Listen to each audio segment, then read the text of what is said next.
Hello, my name is Jay Anthony, and I'm here to go over 4 major issues that the United States has been going through these past few months. Let's dive right in.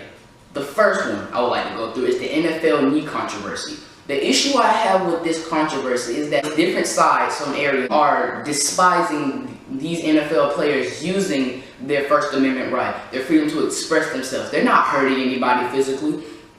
They might be going against some people's ideals, but they're not hurting anybody by not standing for the flag. And then people like to use the military, United States military, as fighting for that flag. Yes, they are fighting. They're fighting technically for the flag, but in all honesty, what I see, they're fighting for the cause behind the flag.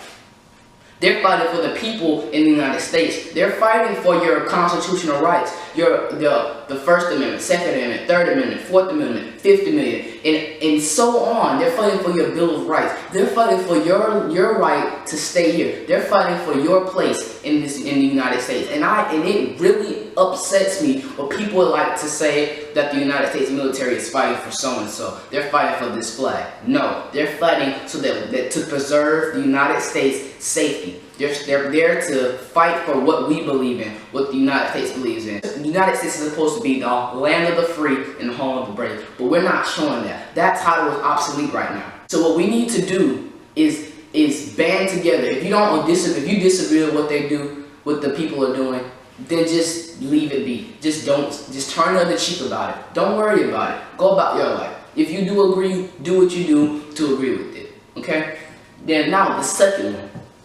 This Syrian refugee crisis, this has really kind of upset me for a reason. One, because the United States is a nation of immigrants, and you don't want a lot of people to come into the nation to better themselves. They're seeking refuge, they're seeking safety. They want to get away from the war-torn nation that they were from, and you're stopping them? You're stopping them right there flat at the border. We're not going to let you in. Why? Because some people are fearful of what may happen. Listen to this. There are people in the United States right now that are capable or have hurt somebody in the United States. Nobody on the face of this earth is safe from anything. I'm just stating the facts. There are some people in the United States that want to hurt people in the United States. But if you look at it from the different minorities and immigrants that come into the United States to better their lives and to better their family, give them a better chance at life, they're boosting the United States economy. They're helping us. They take jobs that nobody else really wants. But nobody likes to point out the things that they are doing to help the United States. They want to point something that's going on in a different nation on the other side of Earth, should I say. And this is a problem for me, because every last person in the United States has come from an immigrant. And this is a big problem for me. You're pushing somebody away because they're immigrants, because you feel danger. Did you think about that when Europeans came over to the New World? How do you think the Native Americans, how do you think they felt?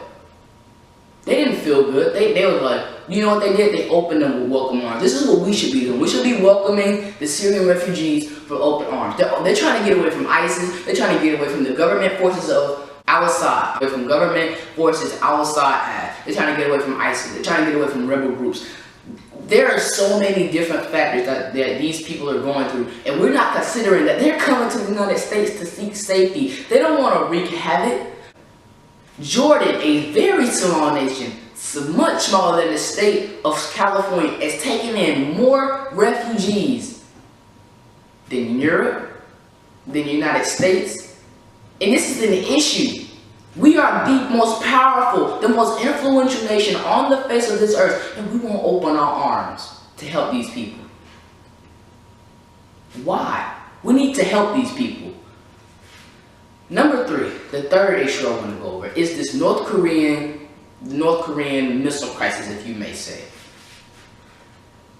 Instead of showing North Korea that we have military prowess, we're the strongest military on the face of this earth, instead of flying planes over the North Korean peninsula, selling boats to the North Korean peninsula, what we need to do is diplomatically open up relations, not trade embargo, but we need to find a way to peacefully resolve this issue. Instead, what's going on is we're sending military forces, we're preparing for absolute war. I understand that North Korea is a stubborn nation, but what we need to do is continuously keep going and keep trying to implement some type of stable diplomatic relationship so that we can talk back and forth, that we can disarm them of their nuclear weapons. And this is another issue that I have with this third topic of North Korean missile crisis. The United States government expects China to deal with this. Yes, I understand China could end the North Korean economy with one simple pen stroke. But guess what? They're not going to do that. What we need to do is band as a nation, as a region, as a world. We need to work together to change North Korea.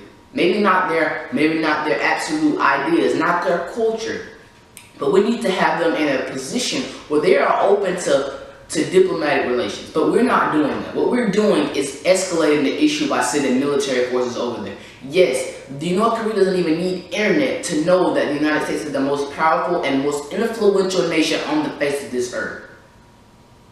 But what we're doing is pushing North Korea into a corner. It's kind of like a dog who doesn't feel safe. They're in a corner. They might bite you. They probably will bite you if you don't back off. So I'm not saying North Korea is stronger than the United States, but what we need to do is we need to make them feel welcome in the world. Because what they're doing now is they feel totally alone in the world. They feel like they have to defend themselves at every single cost and turn. And we just need to open relations with them, be diplomatic, instead of going to absolute war. If it comes to it, we will be ready. But but until then, we need to open diplomatic relationships. And number 4, I know this is old news, but I really want to cover it. The Mexican border issue. No matter what type of border security, no matter what type of protection you add, there will always be someone or some type of person that will get through it, no matter what. And my absolute biggest issue with the whole thing is that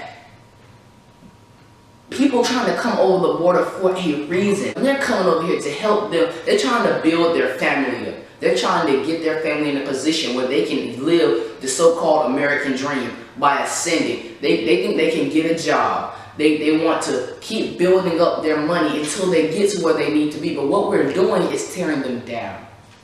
And this is we should not be doing this. We need immigrants. We need people to come into the United States that boost our economy. We need these people. But what we're doing is hurting them. And this is a very, very pressing issue to me. It's not right. They're trying so hard. They rather stow away on a train. They rather hide and slip through security breaches to get to the United States. Of all the different places they could have went south. Mexico, they could have went south into Central America. They would have went into South America, but they want to come to the United States because they believe there are opportunities here for them to have. But what we're doing is pushing them away. And this is a big issue. We need to welcome them with open arms as we should do with the Syrian refugees. And if we don't realize what we're doing soon, the United States has a dark future ahead of it. Thank you.